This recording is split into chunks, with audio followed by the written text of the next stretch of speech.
TC Spiritual Shepherd. Welcome back to the channel, guys. Today I'm going to get into part 2 of victimization or victimizing myself. That I created my own victim mindset based on my own self-belief systems of the lack of knowledge that I used to have, that I would not cultivate, that I would not develop, because I wanted to be felt sorry for, all these different types of like victimization, low, shameful, guilty, you know, anger, low vibrational tendencies that I used to do heavily. And now I've become more aware of them through self-consciousness, through self-awareness, through conscious awareness of what I do and what I don't do, where I would like dissociate from my body at times, and a lot of different things like this in a very positive way. So not in a negative way, in a positive way, like getting closer to spirit. And so then therefore you would actually really see your ego as like an object. Like you would see your ego as like a little cube or like just like a little straw man, really, like a straw man. Like you would just see it as a straw man. Now I'm going to kind of get into the victimization aspect, where I would placate myself. And I know a lot of people pleasers have done this. Like this was way back when. This is not who I am. Hasn't been who I've been in the last like 5 to 7 years, but I've healed a lot of it. Like there was just like this one time, it was like I flipped the switch. I remember, and I'm going to talk about this, so I don't mind. This is a channel of just raw purity, and just I'm going to be completely raw and authentic. There was this time I moved out. It was like the first time that I moved out. And I was married previously. I went through a divorce, and I somehow knew that wasn't for me. Like I've been very like, don't ever be in relationships and stuff. Like I've always been in that type of mindset, because like they could be traps, like straight up fucking like traps. And luckily, I'm in a very beautiful relationship right now, and I'm blessed. Like I'm absolutely blessed. And I don't really hold that old belief system now.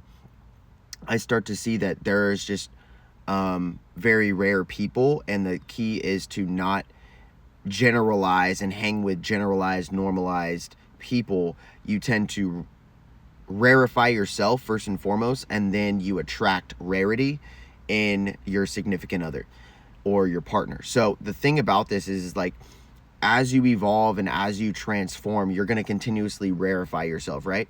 So you want to not attract what you are at that moment, because you're continuously rarefying yourself. You want to attract where you're going to be, and you want to, or be attractive to where you're going to be with that significant other. Now, one thing that I used to do way back when, years ago, was I would victimize myself, like, and I think it was like, I'm not worthy. Like it was always like it was always like, you're not worthy. It was always like, just operate on 70%.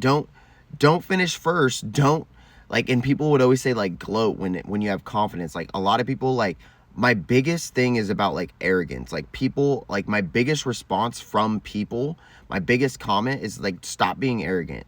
And like they always say it in like the thing like that, like it's a thing. It's like, from your perspective, you think I'm arrogant. And I know that 50 of you guys are saying it, but do you not see the arrogance in the comment that you're making right now? That like you have so much ego, and it's like, bro, we all have ego. We all have ego. Like everybody has an ego. The key is to actually channel your ego.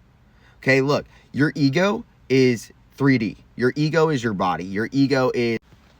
Really, the key is that everybody has an ego. And the thing is to channel that into something that can actually eradicate your ego. You use it for how temporary it is. You don't identify with it. And so there are arrogances that some people might see, but it's generally just confidences in those small like paradigm shifts or parallel realities, where you're like, yes, fuck yes, I'm pushing through. And then you're just like, yeah, I'm pushing through. Yeah, I'm pushing through. And it's just like, it's really like a confidence. I mean, that's like an extreme version of me saying that. And that is the transformation. That is the confidence that leads you from going to liquidarian to breatharian, from going to solid to liquidarian.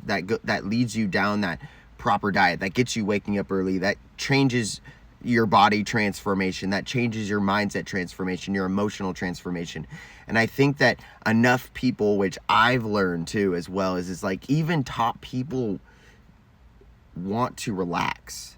Even top people want to relax. And then there's like a really high, like less than like, I don't ever like to mention 1% because I feel like it triggers. There's like, it's a certain trigger to certain people. But like, dude, it's less than 1%. Like, it's like 0%. Like, literally, it's like 0.0000001%. Really are just always on their purpose. Like, they're never not on their purpose. Like, they're sleeping, eating, and breathing their purpose. Like, every day. Every single moment of every single day is a work day. Like, it does not matter whether it's Friday, Saturday, or Sunday, and they're out with their family getting dinner. It's still a work day for them in their minds. Like, and people say, you're a workaholic.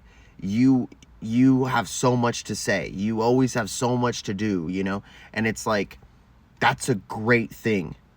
Because the big thing is that we've been complaining in society that people like sloths are just like rampant. Zombies, rampant. Ghosts, rampant. Like people who are just like lazy, rampant. And I'm not saying anybody. I'm just saying like that is what's being said, and that's what's being known, where it's just like some people don't work hard enough. So like you can't be mad at the less than the 1% people too as well, when they're gonna work for them. They're gonna work for themselves, then they're gonna work for someone else, then they're not work for someone else, but work for someone else. They're gonna do the work as a handout. You see what I'm saying? And then that also exponentially grows. Like, some of our teams and some of our systems and some of our automations are to actually ease society into being more lazy. The thing is like, it's okay to be lazy. The thing is like, you have to channel that into building proper systems. That's your work. If you're lazy, you could be a really good millionaire. Like, you could be a really, really good millionaire because you could find the right system. You will take the shortest shortcut, but you just have to turn that shortest shortcut into a system, into an automation, into something that works.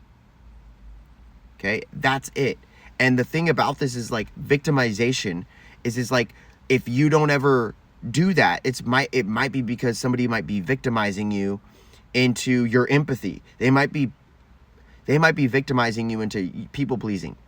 You're here to serve me. You're here to do my dishes. You're here to do all the shit for me. You're here to do everything for the family, and you don't necessarily exist. You're here as the